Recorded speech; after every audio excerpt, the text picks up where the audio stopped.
Hello, good morning if you're just joining us, and welcome back if you're not just joining us. I'm Mark Stephen, I'm chairing today's event. Welcome to Digit's 5th Annual Leaders Summit. This is session 2, and basically it's going to run in 30-minute breakout sessions across 3 parallel streams. Delegates, you can move where you like, basically, between the streams and attend 3 options live. The remaining breakouts will be available post-event on demand. So the alternative sessions running now in the other 2 streams are Breakout B is Employee Experience with Puneet Sachdev from the Singularity Lab, or Breakout C, Agile Business Requires Agile Security with Jordan Schroeder from Barrier Networks. This is Breakout A, and I'm delighted to welcome Alistair Rennie, Chief Technical Officer for Metics, about the importance of developing and maintaining a good culture in remote work environments. So Alistair, over to you. Thank you very much, Mark. The importance for me of culture in a business environment is absolutely fundamental. Maintain and develop culture, then our communications, our engagement and our interactions are not as good as they should be. Take that to a different level with remote work, and then we've got other challenges that are over on top of that. Why is remote working? Well, remote working in different offices. So I've experienced my teams working in 3 or 4 different offices from the office we're in. So I've had offices in Edinburgh, Aberdeen, Inverness, etc. And we've been trying to communicate with those. There's working from home. There's working from home, which is different from home working, which I think was referred previously to telecommuting, where you would come into the office from time to time. Then there's the working flexibly. There's working anywhere. So that may be moving from one office to another office, or working from the cafe, or working from somewhere else. And then there was the old road warriors, the working on the road. I've stuck it in as Al's Emporium. Down at the bottom. That's not me, by the way. But it's a reflection of people that are out and about all the time and therefore have different challenges as they're going forward. As we've seen with COVID, though, there was a huge change to the way we all worked. All of a sudden, this working from home hit us, and it was hard. Some people were really challenged with working from home. They couldn't get that set up quickly. They couldn't get the support that they needed. Technology has been around for quite a long time and could be deployed quickly, but not everybody was geared up to do that. A number of companies rolled out remote working en masse. We had a huge change to the number of platforms that were available to us. So this age of digital enablement that we have has helped us. Technology has been really good for establishing the communication side of things and allow us to work. But from my perspective, I don't think we were prepared for that impact of enforced change. So I think I need to try and explore a little bit about what's happened to behavior and culture. What I've seen in the last year and a bit is people working longer hours, people starting work when they would normally be traveling to work, finishing work after they would be normally coming home from work. That's led to less team bonding, less interaction as well, because you're not sitting in the office chatting away to your colleagues and finding out a little bit more about them other than just the work things that you discuss on a day-to-day basis. One of the other things that I noticed, and it's really quite strange, is the change in focus for motivation. Our change has been very much moving from focused on the company and company outcomes to broadening out to what's happening at home, because that's where we are. Now, that's not necessarily a bad thing in terms of work-life balance, but it's definitely something that is noticeable. We've got no travel to work. And a lot of people say, hey, that's great, no travel to work. I don't have to get the train every morning.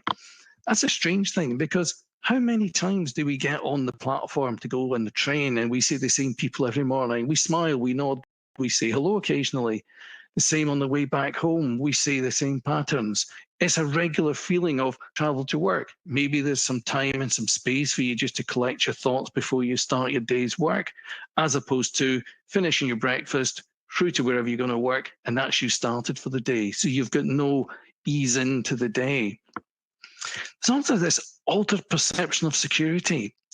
I've got a real issue about that because security is a big thing for me in terms of that, because people are now relaxed, they're at home, it's a different environment. And now what they're looking at is altered perception of security for the systems and security as well. So I think these behaviors are really quite important. We need to think about what happens with them. Now, if we think back, traditional challenges in maintaining culture have already been there. The culture is a difficult thing to put your fingers on. Values and culture are not always obvious in a company. Often they're seen as somebody else's responsibility, not necessarily my own. They're often imposed, or a feeling of being imposed, rather than they're part of what we should be living ourselves. If we want to change culture, sometimes the persistent behaviors are difficult to get a handle on and actually to change. Bigger companies, you see departments having their own culture, and trying to get a uniform or company culture can be quite a challenge in its own. So those challenges are already there before we start. Now we're facing new challenges on top of those. We've got things like interruptions and family intrusions. How many times have you been sitting there, well, I have anyway, and my cat has hit Control-Alt-Delete and deleted everything on the computer? Whoops. Kids coming in, deliveries. We're now living our life almost entirely online in some cases. Deliveries are coming all the time, whereas previously we would go and buy stuff. We've now got them. So that's a fairly big change in how we actually approach work from working at home. One of the other things that I have noticed, though, and a number of my staff, they work and live on their own. So they've got an issue about loneliness and isolation. And one of the things I picked up very early on was about 5 or 6 of my team were really struggling with working at home because they didn't have other people around about them. You've got the other end, and one of my guys I was speaking to just a few weeks ago, and he was saying, he says, I really have a problem getting downtime. I said, well, what's your problem? He says, I often don't finish till 10 o'clock at night. It can't unplug. Because we've now blended life across your home environment, you've got kitchen, bathroom, lounge, living room, bedroom, work, all in one area, because you don't have that differentiation of putting your jacket on, going out, going to work, coming back.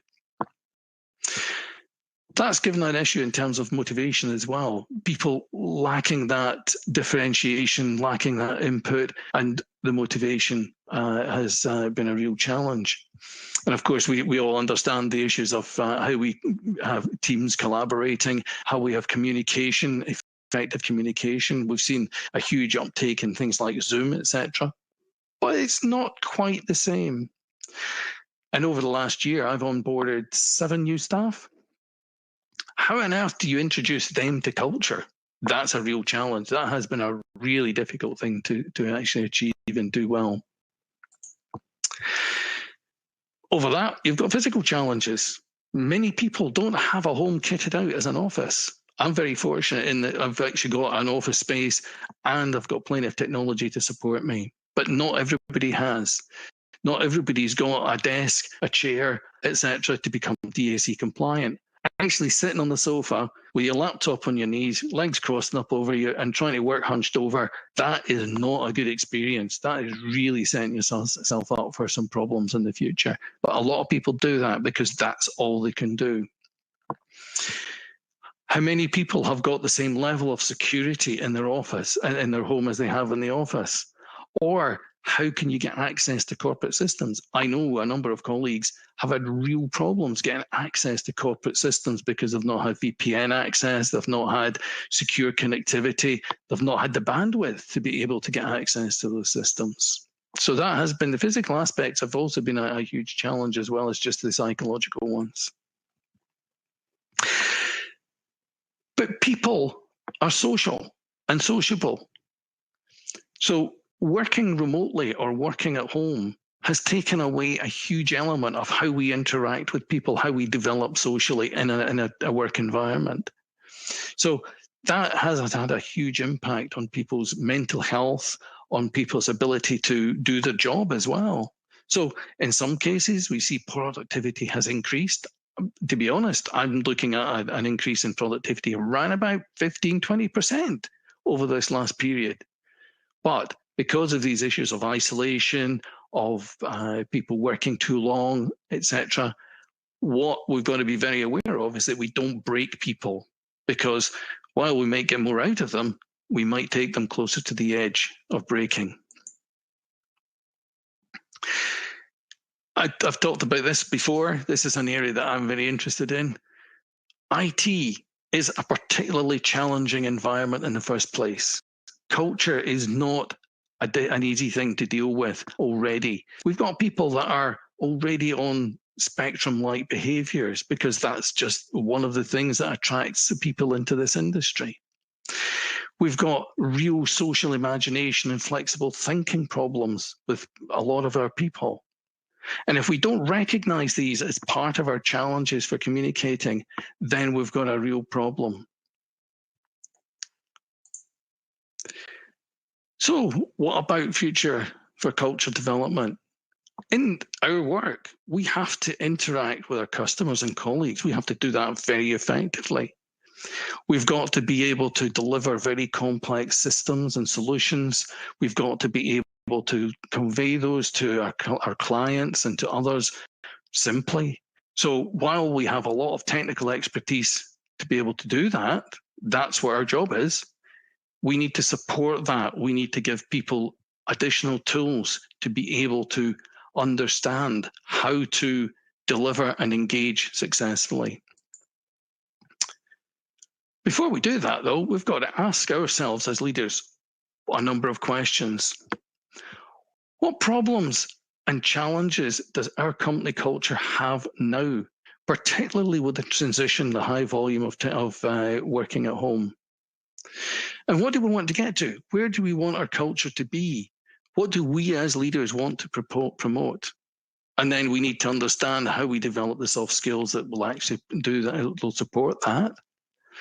How are you going to develop those soft skills in practice? Because you can't just go on a training course for soft skills and suddenly they're there. And then we've got to promote that culture that we want. We've got to do it effectively and keep doing it. What culture do I want to see? Well, I know what I want to see. I want to see my people energized. I want to see them engaged. I want to see them enthusiastic about what they're doing. I want them to be able to communicate openly. I want them to be able to have conversations and feel as if that's okay. I want to still give them that sense of security of being in the company. I want them to have that sense of being, that they're part of our team.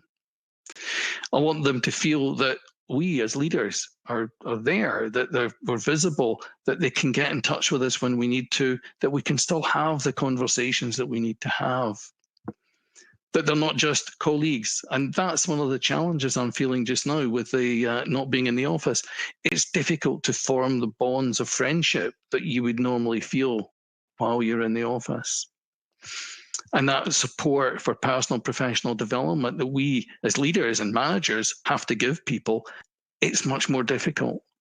But more than anything, I like to see a bit of smiles and laughter in the office. I want to see people happy. I want to see people as if that this is somewhere they want to come. You spend an awful lot of your time working.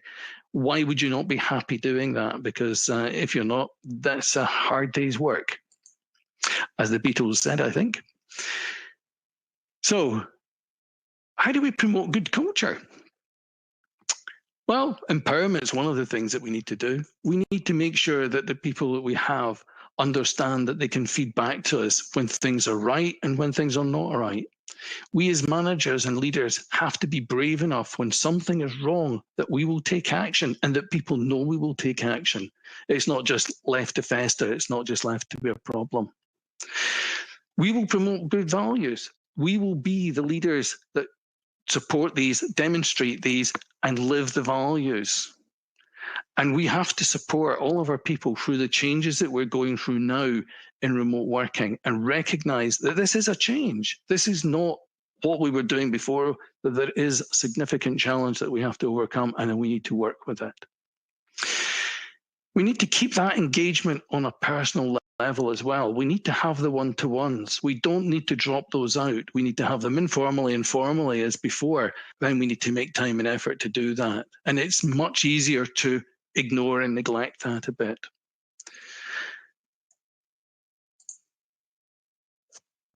So as leaders, we need to be leading our people, but we also need to make sure that we're nurturing our people also to be leaders, to follow in our footsteps, to do the things that we want to do, and to be the good people leading their people.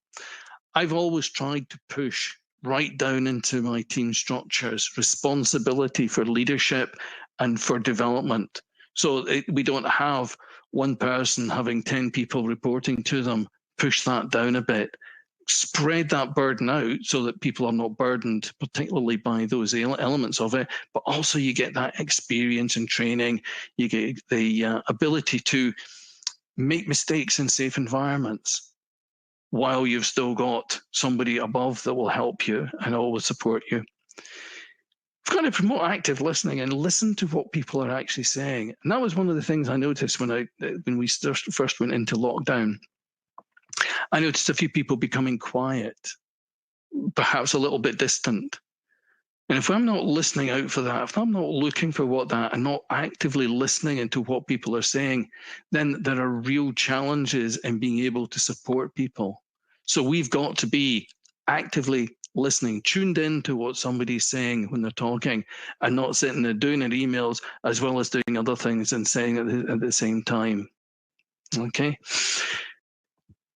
We need to be brave enough to have difficult conversations, because those are the things that are challenging, and working remotely can make that more of a problem. And we need to be able to take care of that. As I've said, we need to be the role models. Excuse me. We need to provide inspiration as we go forward. Lots of ways we can develop our soft skills. It starts at a very early age. The kids, when they're all tiny, start it. Actually, they're great for upward manipulation as well. They learn all of the soft skills as children. We forget some of them as we get a bit older. I mean, how many times do you have kids asking you for something and they get it because they're really good at that soft skill of manipulating, of getting to get the things that they want? One of the things for me is never too late to start learning the soft skills that we need. We need to be actively doing this on an ongoing basis. Soft skills, though, are not easily taught as formal teaching. We've got to use a lot more informal methods. A lot of it is about learning on the job, learning in safe environments.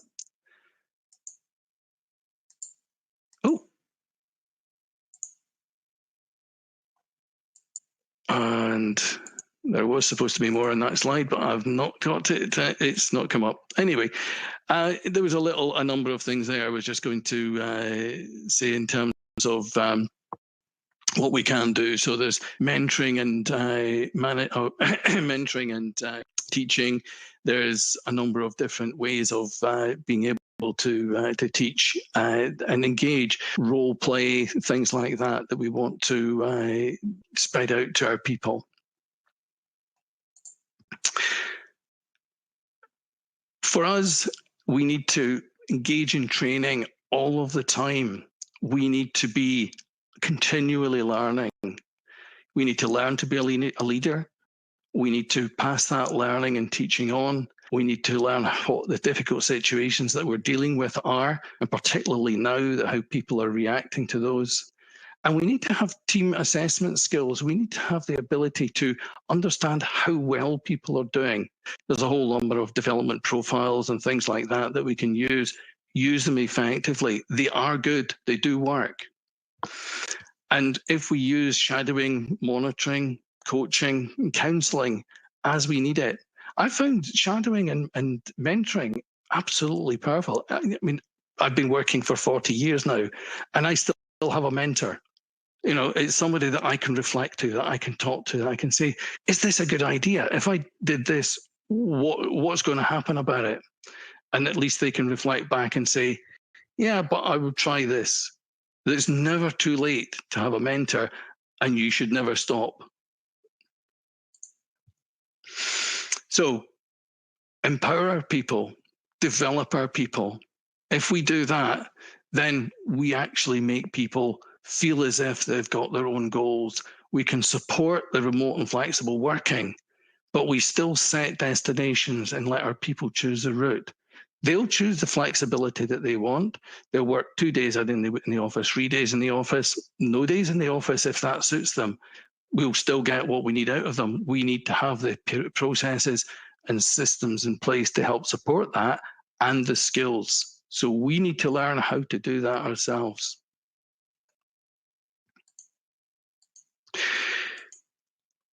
All right, this one's worked. So our role is to continually develop our skills and to support our people to get their best. Actually, the more we support and develop our people, the better it's going to be for our business. We'll achieve our best. We need to be the champions, and we need to develop, support, and maintain good culture all the time. It never goes away. Thank you very much.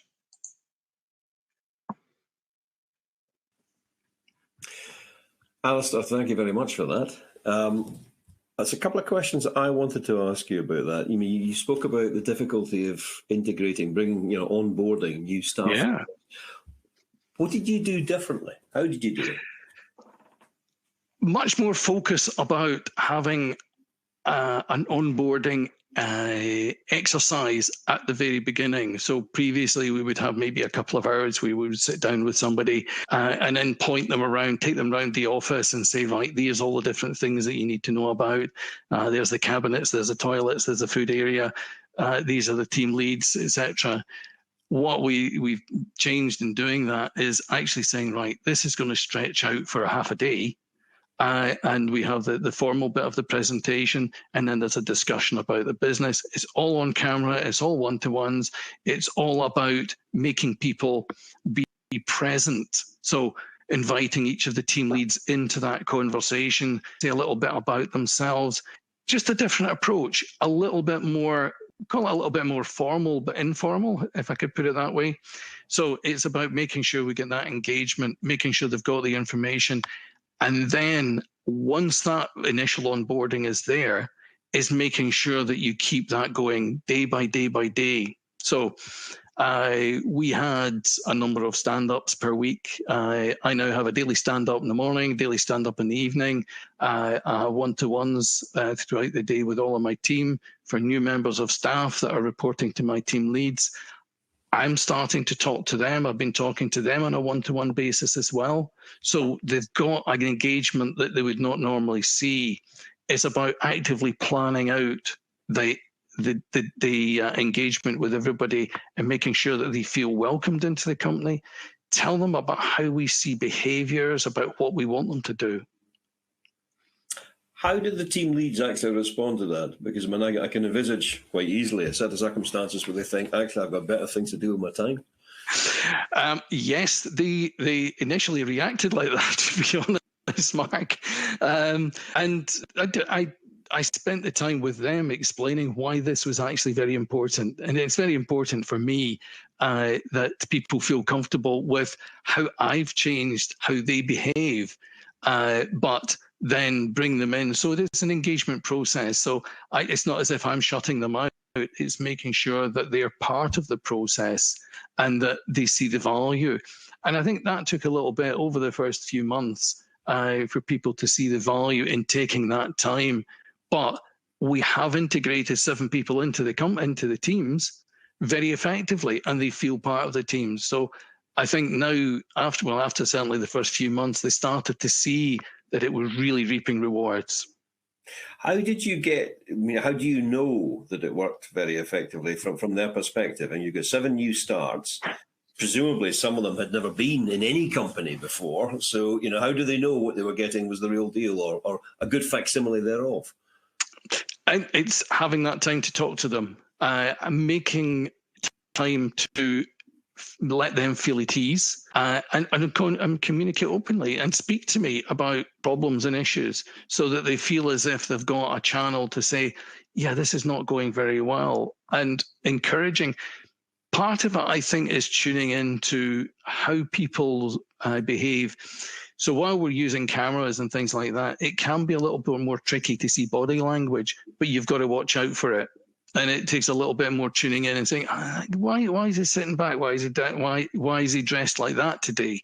And just asking questions and being a little bit sort of exploratory about surroundings and how they're feeling and things like that. But making it a positive effort to do that and a positive outcome for people. And then if you discover issues, making it a difference, actually taking that on board and changing whatever needs to be changed. And that has made a difference. Hybridized working, I mean, obviously the big risk there is you've got folk working from home, you've got folk working in the office. The people in the office arguably have got the advantage because they're meeting people face to face, they're more visible, you know, their work is seen to be done, all that kind of thing. How do you stop it being a two-tier system? That's around making sure the team leads are monitoring the workflow and the throughput, that they actually have processes in place to have that, to stop the feeling that somebody's in the office and therefore they're working, somebody's at home and they're not, is actually proactively monitor output and saying, right, I need tools in place to actually do this. I need to figure out how people are working well. Making sure that they have conversations that probably we didn't have enough of before we had lockdown. And then you've got engagement across all of the team, making sure that we don't have that. He's not seen, therefore I've ignored him. And that's why I'm encouraging them all to have one-to-ones with each of their team each week. To have that spend the time and effort to do that so that you've got that level of engagement, whether they're in the office or not. Yeah. You finished off by saying that some people might choose to work, 1 day a week at home and 4 days a week in the office, and every permutation and variation thereof. What, if it's elective, what should you do as a manager if the person in your mind makes the wrong choice? If you think, actually, no, you would be better to have 3 days in the office rather than, no days in the office. That's a difficult one, Mark. I think this is down to having the ability to see how somebody's behaving and see what their issues are. You've got to tune in. You really have got to tune in to people on these ones. And if you feel that they're having challenges, I've got one guy who's traveling from the other side of Edinburgh. So he's an ideal candidate from working from home. So that level of making sure that we tune into how he's feeling and what's happening. One of the other things, didn't cover it in the slides, but one of the things I said right at the very beginning is, have you got a setup to work at home? Have you got a chair? Have you got a desk? Have you got a monitor?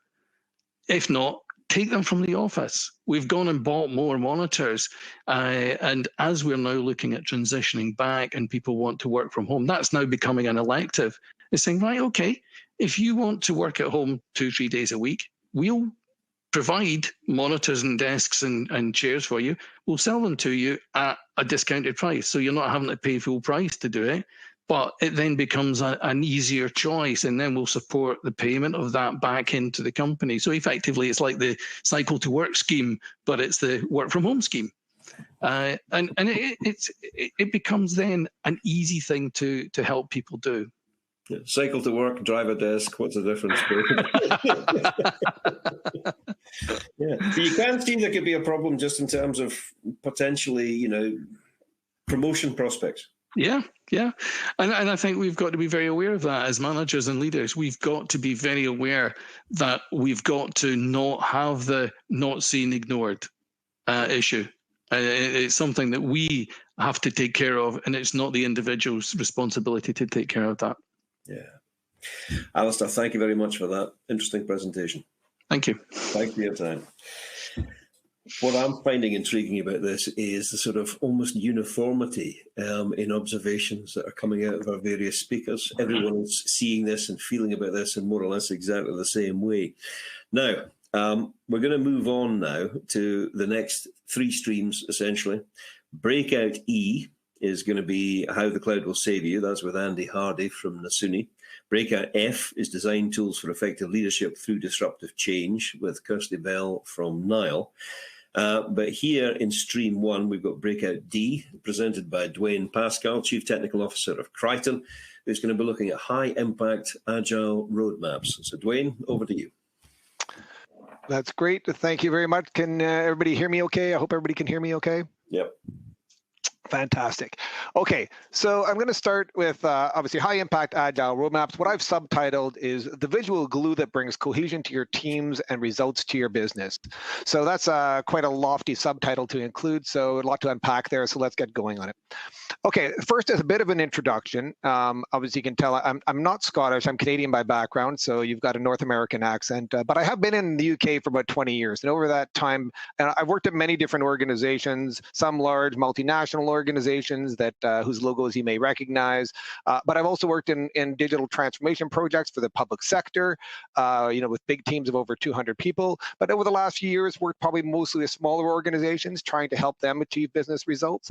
But I would say is that through that period, I've worked across both product and technology to help deliver business results. And I know roadmaps have really helped for that. And I do think there's something applicable in this talk for areas for organizations of all different kinds of shapes and sizes. But why roadmaps? I mean, what is it about roadmaps that I think is interesting, and what problem am I really trying to solve? Well, it boils down to one of communication. Communication across an organization is always a difficult challenge, certainly over the last year or so, even more so with more teams working remotely. And if you think about different parts of the organization and how they work, for instance, what I've put here on the slide in terms of CEOs, exec marketing and sales, the tools that they use in their day-to-day jobs, while they're trying to, set direction, define business goals, maybe working on product positioning, might be things like spreadsheets or maybe CRM tools like Salesforce or HubSpot. There's other tools involved too, certainly, but the point is that really those tools often differ quite considerably from the tools that maybe other people in the organization are used that are trying to deliver upon those goals. So your development team might be using things like Jira, like GitHub. There might be other tools involved, certainly involved in delivering against that. But the point is, there's this gap that we're trying to fill in terms of communication. And what tends to happen is that the people at the top of the organization that are really setting this direction believe they're communicating with really quite clear and definitive terms. They think they're using quite sharp definition with clear colors and shapes that really identify what they want to accomplish. But actually, there's a level of interpretation and translation that goes on. And through that interpretation and translation, what you end up with is something that looks similar to what is expected, but often maybe falls short of those expectations. And it might be quite something looking like maybe it should have, but not quite fulfilling the business expectations that we would have liked. So it's mainly because of this gap in there. So everybody's trying to do the best effort to fulfill what they've got, but we're not communicating in the same way or using the same kind of tooling. And that gap in communication, I think, is one where roadmaps can really step in and help out with. So when I think about roadmaps, there's three key areas that I think they really help to fulfill, and there's three things that I wanted to mention that is beneficial to the organization, right? One is they're a very visual tool, and that means that everyone can relate to them. So they tend to be at a high enough level that they mean something to different parts of the organization, both at the higher levels and at the lower levels, but also across the organization as well, too. So that really connects people, and it really starts to get people working from a common playing field. The second thing is that roadmaps provide context, and they start to really be able to show people not only where they're connected and what part they play inside of a larger picture, but also, it might identify dependencies and what other things are going on. And because of this context, they can start to really identify what their part is in helping to achieve the business results we're aiming for, the business goals. The third thing is that it really helps to drive discussions. So as people see parts of the plan that they are involved with, they'll naturally start asking questions. And because we've got people around the organization working off of a common tool, a common playing field, they'll ask questions of parts of the organization that maybe they wouldn't have previously. So some of the questions, for instance, your marketing team, might be asking, well, how are people going to discover this? And they'll be engaging with maybe your design team, your product management team, your engineering team to understand how the user journey is going to work so that they can go out and promote it effectively. effectively. Your engineering team might want to know what kind of customer segments a certain feature or a certain enhancement is going to be for and who's going to be using it, so they can structure the data accordingly or structure the user experience correctly. So there's lots of things that it can accomplish, but this idea too that it's a visual tool is certainly important at this point in time. And because over the last year, we're working virtually, we're working remotely, having a tool like this that you can actually share a screen upon to help drive discussions is incredibly powerful, right? I'm using a communication medium now to help communicate thoughts and ideas on roadmaps, and that's easier to digest for people. And so using that as also a mechanism for translating your business goals and helping people align around what you're going to do to achieve those business goals is really helpful. That's really, about some of the ideas about roadmaps, but you can't just put anything onto a roadmap and have it achieve that, like any other tool. And, I do use the word tool specifically. Using it effectively can give you great results, but also you have to be careful of not using it in a way which could damage the organization or to cause problems. So the three things that I think are important to achieving high impact agile roadmaps are: one, outcomes over outputs. So one of the key problems with a lot of roadmaps I see is that it tends to be just output. It tends to be just a series of features that are sequenced into a timeline, and that then becomes some sort of committed plan that gets used to sort of help deliver a number of different features, but really we lose sight of the business outcomes within that. And it becomes a bit of a feature factory. So you really need to focus on the outcomes. And at any point in time, really your roadmap should be just a reflection of the current view of how you're most likely going to achieve those business outputs. And that's really what it's there to do. The second thing that is really important for roadmaps is that it has to transition risks to actions.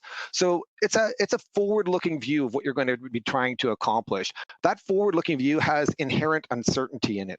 And when it has that uncertainty, you can identify where those areas of uncertainty are, take action and de-risk your plan. So you can take action on those and create a higher confidence that you're going to deliver the business impact by addressing those risks up front.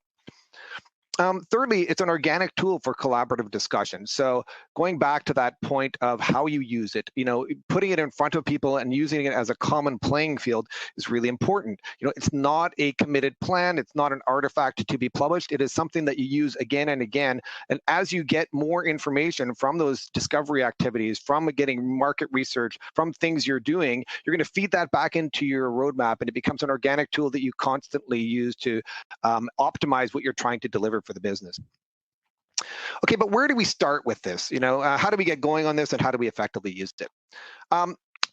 In this diagram, all I'm trying to show is that your business, your organization at any point in time probably consists of a number of different areas, and there's different segments of your product or different business parts you're trying to aim for. But at any point in time, you're really going to be dialed into one or two of those or a subset of those, right? There's certain initiatives you think maybe are really critical to achieve now, and it's important you focus on that business impact, and that's really what roadmaps are trying to capture. It is not trying to capture every bit of effort that is going on around your organization. I think if you try to do that, you're using it probably incorrectly. You're going to get the wrong results. But if you focus on the business impact you're trying to generate, that's really where it'll be effective. So we talked about this idea of impact, and we just previously talked about outcomes over output. So how do these things all relate? And I think it's really interesting to sort of pick that apart a bit. So when we talk about impact, we're really looking at things like bottom line net result. What is it that they oftentimes the key stakeholders of the organization are tracking? What's your North Star metric? These kind of things. Where are you aiming to get to from a business impact point of view? And the way you create that impact is through outcomes. And what are outcomes? Outcomes are things like problems you're solving for the customer. There may be new possibilities you're introducing into your product. Maybe there are changes in behavior that you're trying to drive through your customers to get more usage in your product. The point is, these are all things that when you solve these outcomes, when you work on these outcomes, you actually generate the business impact that you're looking for. So impact in that sense is a byproduct of working on these outcomes and generating these outcomes.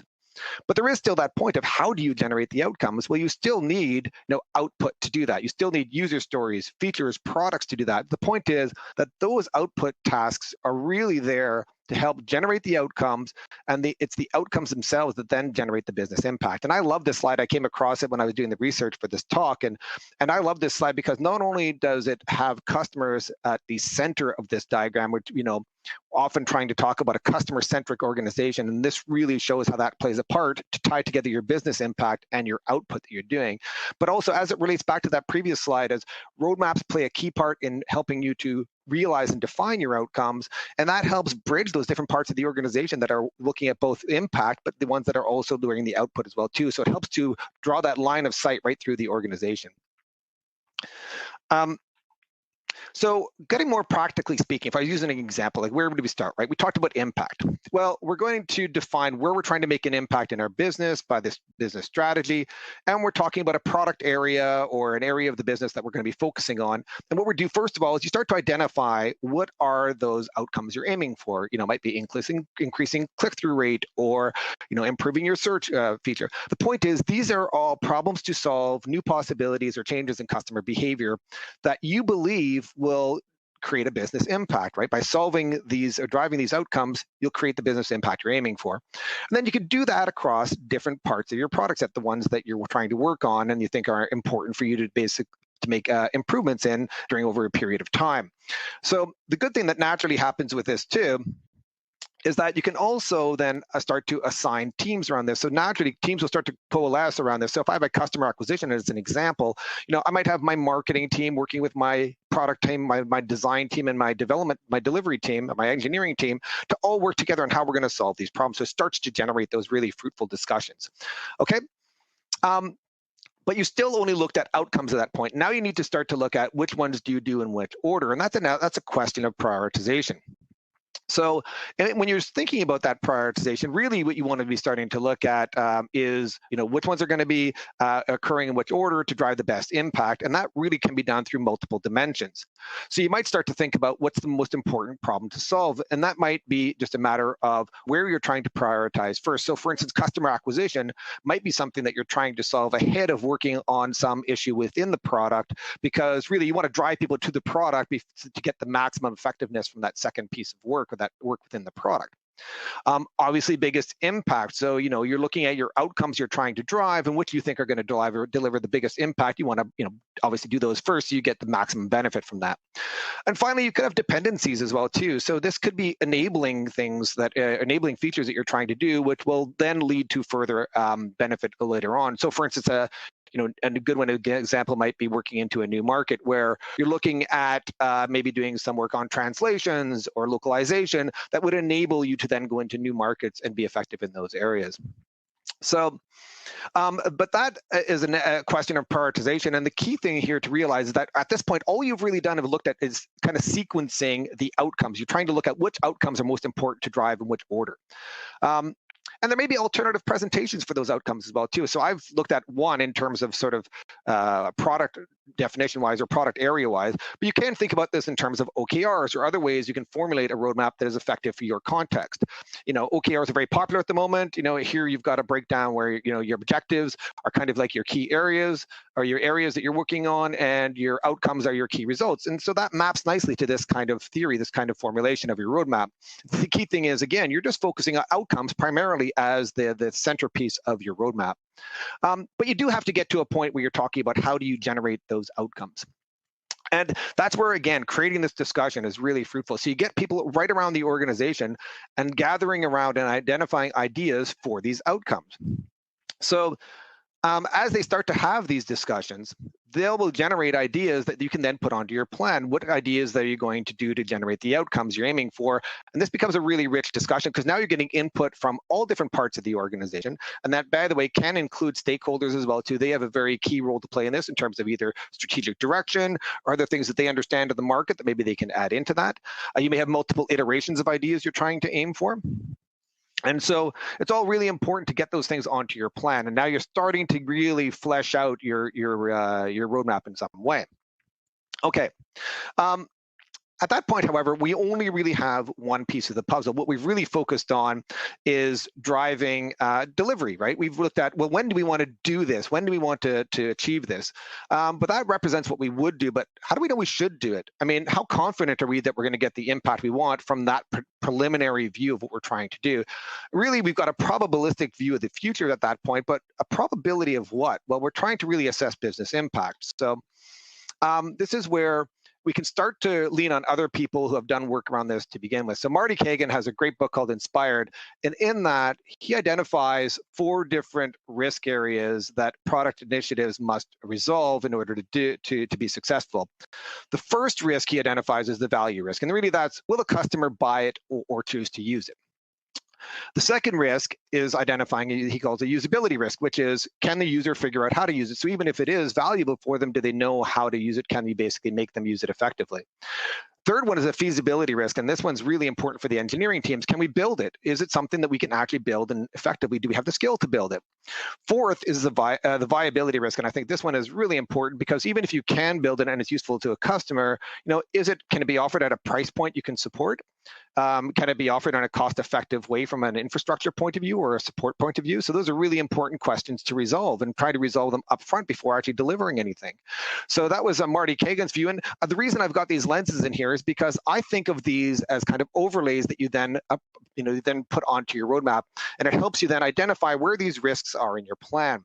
So if I think about the value overlay, if I just take that as an example, the value risk, and I overlay that on top of the ideas in my roadmap, the question I want to ask is, how confident am I that customers will buy it or choose to use it? And you can score these then in different mechanisms. You can maybe use a numerical score, or could use a RAG status kind of scoring for it. So for instance, if I was to say an idea is green, that might mean I have high confidence in it, that it's basically, I've got strong evidence to support that this is going to work for customers, maybe some experiment data, or I'm already using it for a subset of customers, that kind of thing. If I had moderate confidence in it, maybe I have some data, but maybe that data is just correlated data or indirect data. It's not quite as strong, so maybe there's some more work to do to try to get to that point of high confidence. Finally, I might have a low confidence in an area, and that's fine, right? These might be areas of kind of strong intuition or passion or belief, or just general new ideas that I've not really explored yet, and that's great, right? Those things are often very useful, but the point is to identify that they are low confidence. You can take action, start to identify how to bring those to a high confidence space. Okay, so if you do that and repeat that action then across those different risk areas, so you talk about value, usability, feasibility, and viability. If you identify where you have moderate to low confidence in each one of those areas, you can then start to drive out actions that will help you de-risk those areas. So you bring those actions into the team. So for instance, your marketing team might do more market surveys or might do market assessment to basically help you get more confidence in the value space. Your design team can certainly be involved in things like usability testing to help you get more confidence in your usability angles. Engineering teams, again, doing prototypes can help understand if it's feasible or not to build. And your executive or sales team might be involved in taking some action around maybe modifying some business process or assessing some business process to improve the viability of some specific feature. The point is, once you get these discovery actions, you can lay those onto your roadmap, and now you're starting to generate really, a high confidence in the ideas that you had before about how to generate the business results. So what you're trying to do is bring those actions up front, resolve those actions, raise the confidence level of the ideas you're going to implement, so that you get much better likelihood of achieving the business impact that you wanted. Okay, so the thing that you start to realize is that ongoing discussion produces changes, and that's good, right? That's what you want. That's an organic, view of the roadmap. So you start off with a V1 of the roadmap. You have a discussion around maybe how the engineering prototype has modified or impacted the user experience, and that's okay. That's a great discussion to have, and you can, that means you've got now a V2 of the plan because you've modified maybe how it's going to work and what order it's going to be in. Maybe you've done some customer research that suggests that feature A is more important to customers than feature B, or vice versa. So that means that you've modified your plan based on that new input. Maybe you're doing some experiment or some A/B testing on site that gives you some other usability kind of data that you feed back into your plan. That's fine. That's version 4, right? The point is, this is an ongoing process, right? It's constantly being updated. What you're doing is you're actually purposely going to assess that information and using it and feeding it back into your roadmap. And your roadmap there has that context to help you make decisions, right? It helps you understand understand what interactions are going to happen with other things in your plan by adjusting that accordingly based on that new information. So at any point in time, your roadmap represents your current view of how you're most likely to achieve your business goals, and it's therefore an optimal view at that point. Okay, so at the end of the day, what you're trying to do is make sure that the things you're actively working on, you're developing, you're delivering, the things you're actively working on are things that you have high confidence in, the things that you will believe will deliver value to your customers, that are usable, that you have the ability to build, and that are business viable. And that's that confidence level that delivers the high impact elements of this approach. So things later on, like, you have medium or low confidence in, they can be large, they can be further out, but that's okay, because while you're developing the things you have high confidence in, you're also doing that discovery for things you have medium to low confidence in. Okay, and that's really what the whole plan is. You're trying to make sure that what you're doing and developing now, you have high confidence is going to deliver the impact that you want. So again, the 3 keys you have to achieving high impact agile roadmaps, 3 things you want to focus on. 1, focusing on the outcomes, incredibly important to basically make sure your roadmap does that. We talked about transitioning risks to actions. So identifying those risks, mitigating those risks, bringing them forward into your plan, that will help you better achieve those business results. And using it as an organic tool for collaborative discussion will help you align your teams around a common goal, get better motivation out of your teams for that. But it is a map, and maps are great. I love maps. They provide context, right? And then they provide context, and a roadmap, it helps you, has the context to help you discuss possible options. It now can understand how things interrelate. There's new information that you can assess, and you can make good quality decisions quickly using this. And it's this velocity of decision making that gives you the agility. You increase that velocity of decision making, you get better agility in your organization. And the quality of decision making gives you better impact, because you now are de-risking things to get a higher confidence in what you're delivering. And finally, because of this visual nature and a common tool set, it creates alignment across the company on delivering the goals within your organization. So that was pretty much a very, very quick whistle-stop tour. So hopefully you kept up with that. That's all I've got for today. That's me. There's my contact details if you'd like to ask questions. And I believe we're on to Q&A now. Nice, Dwayne, and you're right. It was a very, very quick run through roadmaps. Well done, you. Just a fairly obvious question: does every organisation use roadmaps? If not, why not?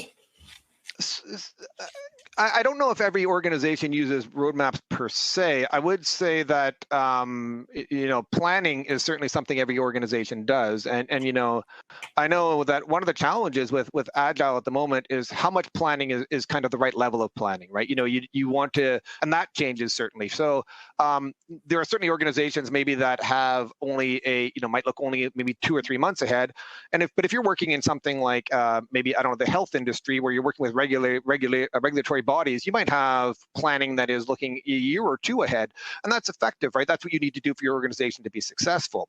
I think roadmaps help with that, because those plans really try to help you understand and pick apart sort of where do you have risks in that plan, and to bring those risks forward and therefore help you mitigate them. How do you stop them basically becoming enshrined in stone, set in stone, tablets of stone? Yes. So, as you say, about what you're aiming for is agile. To be agile, you have to be aware of the fact that the situation is dynamic. Yeah, so you're correct, and I think that depends on how you use the tool, and this is what I was saying. So using it as a vehicle for discussion, using it as a mechanism for discussion, and when you show that you're using the roadmap to actively solicit and drive new information that helps you update your roadmap, I think that's where it becomes effective. So I think if I as a leader go out and I say this is the tablet of stone that you are all going to work from, and I want to see you achieve this for the next 12 months, then obviously the team are going to take from that, what I've delivered, which is it's a tablet of stone, and they're going to have trouble sort of working against that. But if I, as a leader, then drive those discussions, and I'm using that tool to say, well, let's work at maybe 2 or 3, maybe I'd have 2 or 3 different roadmaps as options you're looking at too. You might have, an A and a B that you're saying, depending on what works out, this is how we're going to adapt our plan. But it's having the usage of that tool that I think will give you that agility. The tool itself can't just help you do it on its own.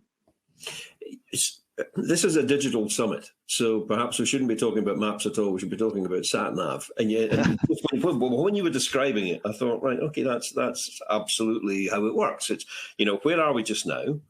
Yeah. Where do we want to be? How do we get there? Who's responsible for getting us there? It's that kind of exactly the same thinking. Yeah, so I think a roadmap, for instance, what I like about this tool is that I don't think it's trying to, for instance, bring out any new data, for instance, or it's not trying to accomplish something new. I think it's effective at driving the discussions we're trying to have on an ongoing basis anyway. I just think that roadmaps and what I've talked about, the way you approach them, can help drive those discussions that we want to have. And it's like you said, it's really about, I guess, driving those specific discussions. Because right now, I think what happens is a lot of times people have them in various pockets of the organization, but we don't have a collective tool upon which to bring those questions onto a playing field and discuss them openly. Whereas I think roadmaps really help define those and help bring those questions up to the fore. Can you give me an example or a couple of examples of where this has worked really well? I could give you some examples, like, within some of the organizations I've worked in, certainly where I've looked at, quarter 2 or quarter 3 and started to identify what kind of things we need to be doing there. And, you see all the time where there's usability testing, for instance, that you can do, which will, as you start to engage in that usability testing, it will tell you that when customers aren't understanding how you planned to maybe approach delivering that feature, so you modify the usability testing. Even in public sector, we did that. We've got feedback from customers or from users of a government service we were developing, and you feed that back into your plans to help you develop a better service for customers in the end. So it's an ongoing discussion. I think with engineering especially too, looking at prototyping, sometimes you end up sort of trying to deliver something, and an engineering team is going, you start to get a quarter way down the road, and they go, oh, wait a minute, we can't really deliver this in the timeframes you're expecting. But it would have been good to identify that up front. So doing a little bit of prototyping helps you sort of smooth that road to delivery later on. And again, in your experience, when you have turned up, possibly at board level, and brimming full of enthusiasm, saying, "Look, this is the way forward. We can do this." Have they always been receptive? Mostly, and I think it depends on how it's delivered, right? I mean, and this depends on language that you're using too, right? So I mean, because I go in and I'm saying, look, I think I think I can help us be more effective with our business and make a greater impact and align people around a common purpose. Well, obviously that resonates with people and people want to achieve that. Say, great, okay, I'm on board for that. How do we help achieve that? So you can start down that path when you're using the language that is meaningful to the people you're talking to. And at board level, like I said, it is about business impact. It's about efficiency. It's about motivation and getting people aligned around a common goal. They want to see that happen as well too. So usually they're quite receptive to trying things and doing things on that if you approach it from that angle. One last question from me. Are there any obvious pitfalls when it comes to doing this you should try and avoid? Yeah, there are some. I have to admit, I think one of the challenges with roadmaps is that the Gantt chart like presentation of them, I think, can lead to that kind of feature factory kind of waterfall like look and feel to them, that people start to go, wait a minute, what's going on here? Why is this seems like the more we plan out in the future, people seem to think we're no longer being agile, right? But and that goes back to, I think, the how you use the tool really depends on what value you get from it, and people have to see that you're using it and that the roadmap is changing on an ongoing basis based on new information coming in. I think it's very easy to sort of drop into a kind of, but this is my implementation plan rather than this is my business impact plan, really what it is. And so I think roadmaps do have that challenge inherently, that it looks like a series of things to do rather than a series of outcomes to deliver. Yeah. Okay. Well, thank you very much for that, Dwayne. That was a fascinating presentation. And again, plenty to think about with that. Thank you. A roadmap on roadmaps, essentially. Exactly. Indeed, right. Now, next up, we've basically just got Breakout G. This is going to be the only live stream now running. And our next speaker, Elenia Vidli, is an author and customer centricity advisor. We said right at the beginning of this summit, essentially these have been very challenging times. They've been very different times, very unusual circumstances. So what Elenia wants to talk about is how those challenging times don't just challenge the organization, but they shape consumer sentiment and behavior. So Elenia, over to you. Thank you so much, Mark. Can you all hear me okay? Yeah. It seems like, thank you. Excellent. Well, thank you so much, everybody, for spending the next 30 minutes with me, where we'll be talking about challenging times, how this COVID pandemic is shaping consumer sentiment and behavior. To go, before going to the juicy bits, I'd like to quickly introduce myself. So my motto is a customer experience is what really unlocks the future of businesses. I've been working in customer experience for the last 10 years, working from NEC, from big corporation to smaller companies, and now I run my own business. Which of course helps companies improving their customer experience and become more customer centric. But enough about me. I'll leave some time at the end for the Q&A sessions, and so let's get it started. In a very short period of time, this virus has completely revolutionized the life of our consumers, of us, people, and the life of businesses as well around the world. But although these unprecedented times and changes, life seems to be carry on, although under very uncertain circumstances. So what I want to say is that although all these changes and have changed a lot of our behaviors, customer brand relationship is still extremely important.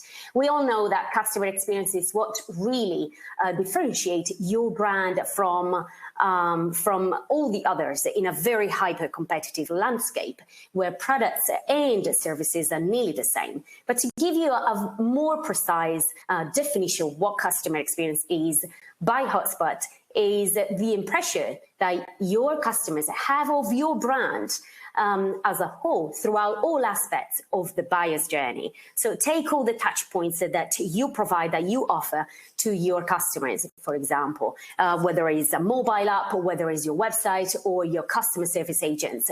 All those interactions, they shape a perception and the impression of your brand to your customers. So it's really important that we optimize and we reshape, we think and reshape our customer experience based on the new consumer behaviors. So it's really our time to think how we can innovate and pivot, innovate and transform this customer experience and the customer journeys. We're going to have a look at how customer behaviors and sentiments have changed over the last year and a half. And during the COVID-19, the challenge is not only to stand out, but of course, as we said, to innovate. This pandemic has had a long-lasting impact in the state of your consumers, but you have a long-lasting impact and opportunity to have that impact in the customers' lives. So what have we been dealing with?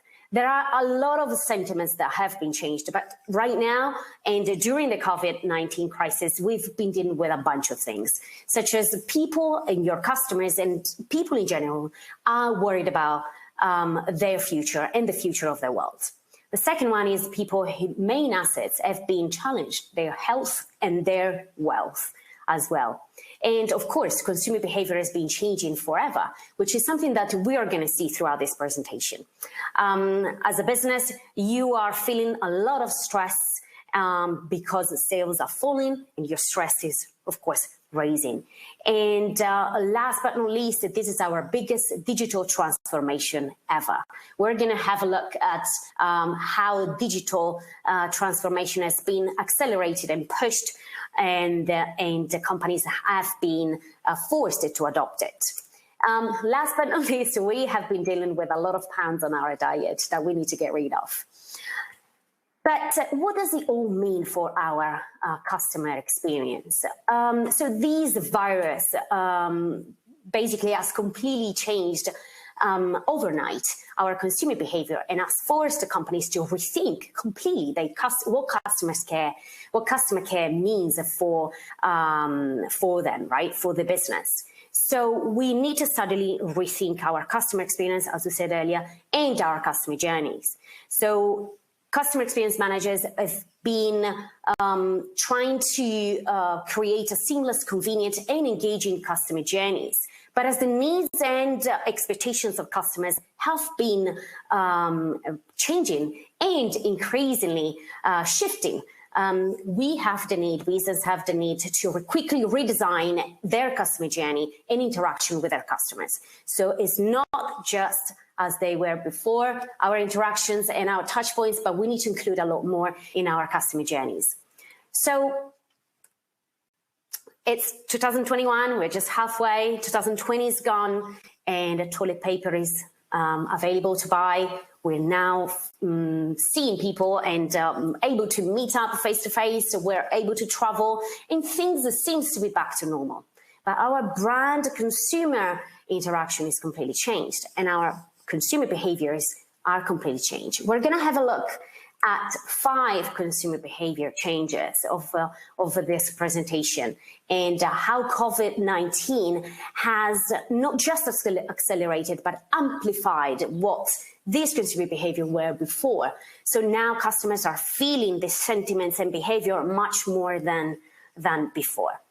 So let's have a look at these 5. The consumer behavior change number 1 is purpose-driven behavior. And we have been talking about purposeful organizations for some time, but now customers are feeling it, are demanding and requesting this sentiment from companies a lot more.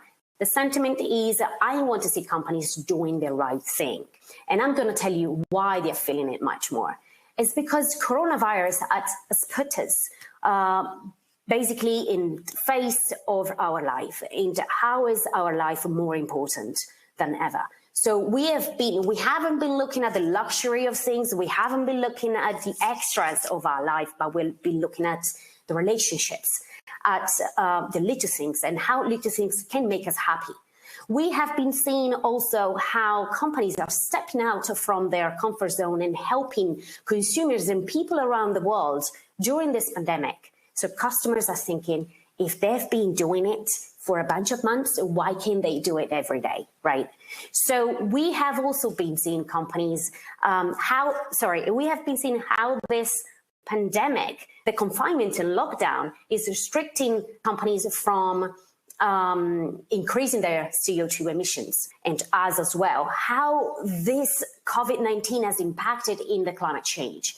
So we really want to see companies doing the right thing, not just helping communities and doing good for the world, but also for our planet. So we have been seeing, like in my research, I've been seeing customers wanting and demanding much more. Companies looking less at their revenues and their profit, but demanding more about their why and trying to do good in the world. So it's not just about the shareholder values anymore, but customers are looking more at creating, interacting with companies that want to share their stakeholder value as well. And they sniff it. Consumers sniff companies that want to only concentrate on profit and revenues. So according to a report by Elderman, 71% of customers, if they perceive that a brand is putting profit over people, they will lose trust in the brand forever. And as we all know, trust is the cornerstone of all great relationships. It's not just about trust is not only laying between two people relationships, but also in between a brand and a consumer relationship. So it's basically up to us how we can interact based on our purpose. So what can business do about it? So we really need to leave the profit thinking behind and think of creating a shared value plan, a shared value strategy that helps all stakeholders and beyond, that helps the environment, that helps communities and society. And we also need to focus on experience-led purpose. So integrating that mission and that cause that we want to share with the world, integrated in our experiences. Now, the second consumer behavior is minding myself. And this means the sentiment that customers feel is my health is a priority. This is a very important one because people are coming to the conclusion that they cannot solely rely on the healthcare system, but they are prioritizing health over anything else. And health experiences will be on demand, meaning that every brand will have to be a healthcare brand. And this means that businesses will have to include more healthier options in their offerings. So this means that, for example, restaurants will have to include healthier menus, for example, or retailers, they'll have to include healthier products next to non-healthy products, for example. And we've also been seeing what is the deadly link between COVID-19 and the air pollution. So we are trying to, as consumers, we are trying to avoid anything that is not healthy for us. So as a business, you really need to try to go further than installing the safety measures imposed by the regulations, by local regulations. So think healthier options that you can offer. For example, if you're a media company, think of a mental health program that you can offer to your customers. So we are living in a traumatized society, and for example, 22% of people say that they are experiencing anxiety from being in a lockdown, and 44% say that they are very pessimistic that the government will be able to solve the coronavirus problem. As we have been experiencing a low trust sentiment between governments and consumers, brands and consumers. This is a chance for brands and for companies to really step out there, and is an opportunity to help consumers to feel more in a safer place. So what can we do? We can definitely run an innovation workshop to rapidly innovate our offerings, so include healthier options in our offerings, and include healthier related features in our customer journeys. So as we said earlier, we need to break down our customer journey and try to include more options that are healthier options for our customers. Third, consumer behavior change is the safety and hygiene obsessed consumer, which links really back to our previous one. And the sentiment is, I don't want to touch anything. And we are coming to, as we are more concerned, as consumers are becoming more concerned about their health, they're also looking at having less interactions with companies that don't care much about their health and safety and hygiene in this case. So the fear of infection and increased health awareness is becoming very, very serious. So we have been seeing companies that are including touchless and contactless solutions across the customer experience, but also including voice-activated solutions as well as contactless solutions. So anything that can be more hygienic and less touchy. For example, we will see more of these solutions going forward. Holograms, for example. Anything that can reassure your customers that you have a contactless and no-infected solution, that will be a turning on point for your customers. So what you can do about this, you can definitely adopt a zero user interface approach in touchless payment or touchless solutions with your customers. This is an very interesting example from this company. So Wheels is developing e-bikes, and basically they are self-cleaning handle brakes and brake levers, so that the customers feel safer in using the bike, and they know that the company is thinking about their hygiene and health. Again, what we can do about this, we can definitely run an experience health check. We can consider touchless and zero UI applications, and we can also evaluate how healthy is our product and service. So it links back to the previous consumer behavior. Check what you're offering and make sure that you're offering hygienic solutions, but also healthier solutions to your customers. And this brings me back to the fourth consumer behavior change, which is a convenience-driven consumer. And the sentiment is the easier and the more convenient, the better.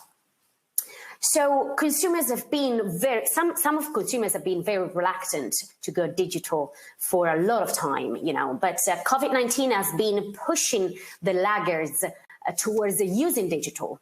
and now they're very comfortable with it, and they are not going backwards. So, for example, if, you didn't have in your segment, in your customer segments, you didn't have elderly consumers, for example, now you'll have to integrate these consumers as well as children, for example, or younger generations. So you will really need to integrate these consumers in your customer journeys and in your customer experience, because these consumers are going to feel the tech novelty to essentials in their daily lives. So they are using it and accepting it quite quickly, and we are not going to be back. So this is another example from a Chinese brand, which is it's called Untitled. Hopefully I'm pronouncing it correctly. They have been using autonomous vehicles to deliver groceries orders over COVID-19, and these were vehicles that were under testing before the pandemic, and they have been pushed to deploy during the pandemic because, of course, for obvious reasons. This company was trying to avoid the interaction with a potential infectious person, right? So laggers have been accepting it quite well, and of course they are not using it in China everywhere, and you know, we are going to see these solutions in the next couple of years are much more adopted by brands and consumers. So anything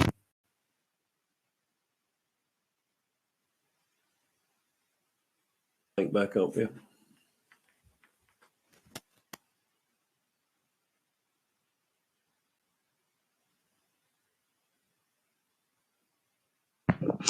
Elaine, you're just jumping in. We can't actually hear you. I think your headphone might have disconnected. Can you just check your settings, please?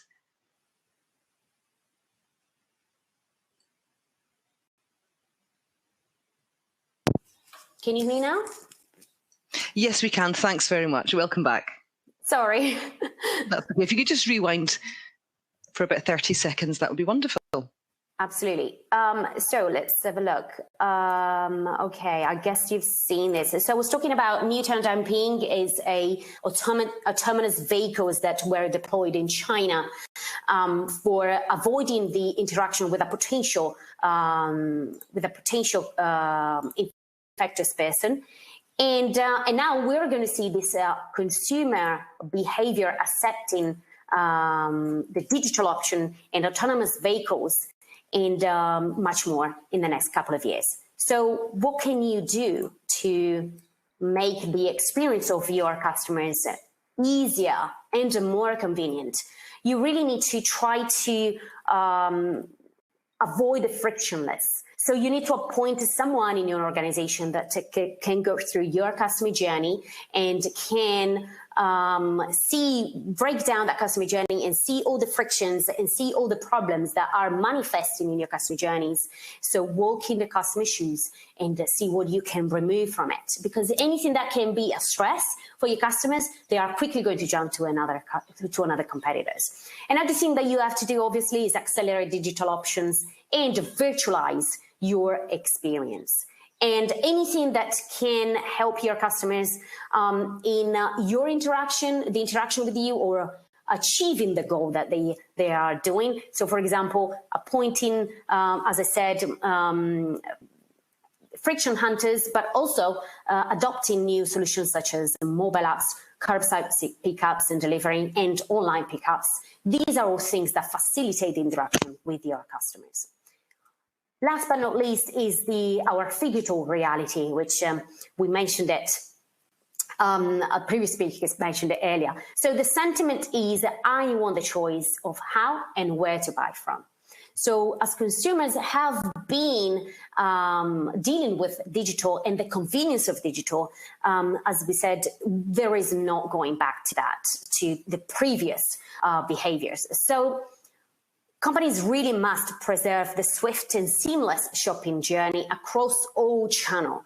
And phygital is, we have been hearing about this over the last couple of years, but now it's completely, it's a must-have now. So phygital takes basically the best components between, from the digital retail experience and the physical experiences, so such as immediacy, immersion, speed, and from the physical experience, the people, interaction with the sales assistant, the product, and more that you get from a retail experience, for example. A brand that is doing this very well is Rebecca Minkoff. And so basically shoppers can browse around the retail and they can see the items that are showed in a touchscreen mirror, for example. They see it and they can reserve and they can reserve the fitting room, and then they get a notification in their mobile site, in their mobile, that the fitting room is ready, and all the items that they have to try on, they are ready in the fitting room. So what happens if, for example, you try on those clothes and you feel that you need a bigger size or you need a smaller size, you can just see in your touchscreen mirror where is the size available and if the size is available, and you can request it, and a sales assistant comes straight to you and it brings the right size for you. So we're going to see these solutions going forward much more, and so this is something that retailers, and regardless whether it's regardless whether it's a physical experience or a digital experience, consumers want a seamless interaction with your brand. So what you can do about this, you need to integrate virtual processes into physical spaces, of course, and then you need to create that seamless experience where digital and physical coexist, as we said, and you really need to rethink and innovate your customer experience. And these are my 5 consumer behavior changes. I believe that this is your time as a business to think, plan, create, and move on, because this Corona crisis is really an opportunity to create a better business. I hope that I've left some time for some Q&A, for the Q&A sessions. I'm going to expand more on this, of these topics in my book, which is coming up in September, and where I'll explain how to put your customers at the center of your organization and to create a customer-centric business. If you're interested, please learn more at ileniavidili.com. For now, I'd like to hear all of your questions, and if you'd like to connect and carry on the conversation in the social media, here on my social media channels, I look forward to meeting you. Thank you, and have a great day. Ilenia, thank you very much for that. Obviously, there have been huge changes over the last 12, 13 months. Who have been the winners? Who have been the losers? I think the winners are those companies that have been pivoting very quickly. And not only that, but have been actually been proactive in being present in the life of consumers. So pivoting in terms of, okay, I'm a retailer, now everything is shut down, but I can quickly go online and make my presence digital. That's one win, big win. Another big win is those companies that have been present in the life of consumers in terms of, okay, I'm here.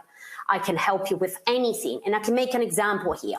For example, there is a European company that is an insurer. Of course, many people weren't driving over the pandemic. So there weren't many calls and there weren't many claims, insurance claims over the pandemic. The CEO of the company asked all the customer service agents to proactively call the customers and ask how they were. And that interaction that it creates a long-lasting impact in the life of consumers, and consumers love it. Consumers love to be taken into consideration by brands that actually care about them, right? So who lost? Lost those companies that actually did a step back and were actively waiting. Those were the companies that kind of like trying to catch up, but sometimes it might be a little bit too late. I can understand if somebody phoned up that, the customers might love it, but it would take me a wee while to believe it. I mean, if my insurance company phoned me up and said, Mark, how are you feeling at the moment? I would go, what is this? They must have had that reaction, surely. Of course. I mean, of course they have the reaction, but if you feel that someone is scared, think that, for example, those elderly customers who are alone, there was an increased sentiment of isolation over COVID and even before COVID. And think of those customers who are alone, who have been confined for so many months. Would you have appreciated a customer service agent calling you and asking you how you were and how you were getting on, and if you needed any help with anything? Those kind of things, I know they sound a little bit cliche, Mark, but I think they were very important for some people. Yeah. No, and you made the point, purpose-driven, point one, that we want to see companies doing the right thing. I'm trying to think of an example where potentially a company did the wrong thing. So, for example, Dyson, which is massively successful around the world. There was talk that they were going to come to this country and actually produce ventilators. Then it became apparent that they were saying, well, actually, we can't send your staff there until we arrange the tax breaks. Is that going to have, do you think, lasting damage to the Dyson Corporation?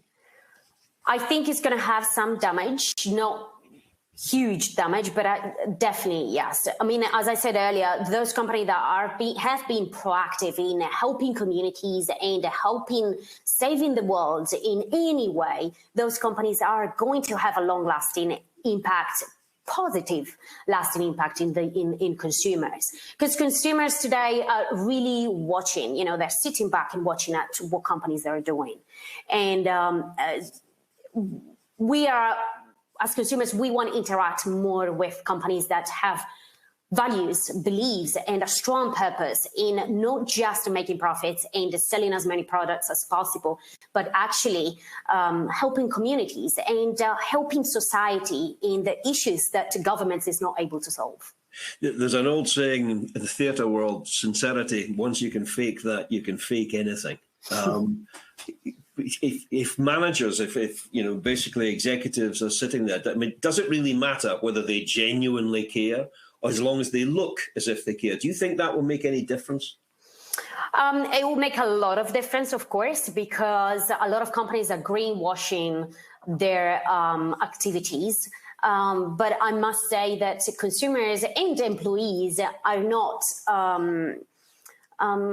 forgiven as such. So yes, they might buy from you once or twice, but as long as, I mean, as soon as they understand that your greenwashing purpose is taking over, because sooner or later, I mean, we will see it, we'll find out. They're not going to buy back from you. So, of course, you always find those consumers that are driven by price. Because customer experience, as we mostly know, our expectations as consumers are mostly driven by price. But you cannot always compete by price and by products, because as I said at the beginning of this presentation, there are so many products that are nearly the same in price and qualities and the products features, right? So how are we going to differentiate ourselves as brands? So it's our need to be purposeful-driven organizations and value-driven organizations is much more important. Is more important than ever, not just for consumers but also for employees, because employees want to really work for companies that they have a purpose, right? They want to feel in the morning, they want to get up in the morning and feel like, okay, I want to work for this company. Right. That second point you made too about minding yourself, that your people's health is their priority. Again, you need to be very careful with that, because there is a small but significant group of society that anti-vaxxers, anti-maskers, etc. Who would be actively annoyed by that. That would actually repel them. Absolutely, I think these no vaccine and kind of like conspiracy theories, they are coming up by the lack of trust in not just organizations, but institutions and governments in general. So I think is really an opportunity for brands here to step out and actually do their bit and help and be seen as genuine and authentic. So, and regain trust from consumers and employees. So it's a very interesting time. And we've also been seeing brands that are sharing their voice, that are having a voice much more, a stronger voice, right? So in the past, brands were kind of like hiding where they're actually thought about politics and activism. But as we're moving forward, there have been a lot of brands that are sharing what they actually think. And if they have to lose that segment of customers, right, they are prepared to do that, because we're not targeting customers on demographics and locations and on geographic locations as such, but we are more targeting customers on behaviors, on values and beliefs. Those values and beliefs that actually match with the company. Yeah. Elenia, thank you very much for your insights. It's been a pleasure. Thanks, Mark. Thank you very much. Thank you. Right, we're actually going to take a break for lunch now. We're going to be breaking for 60 minutes. It's about 12:30 at the moment, so we'll be back on with session 3 at 1:30. Take the opportunity, if you can, to visit the exhibition hall, see the solutions on offer, and if you can, support our sponsors, without whom these events would not be possible, has to be said. And don't forget to enter the prize draws if you can. From me, Mark Stephen, thank you very much for your attention, and enjoy your lunch.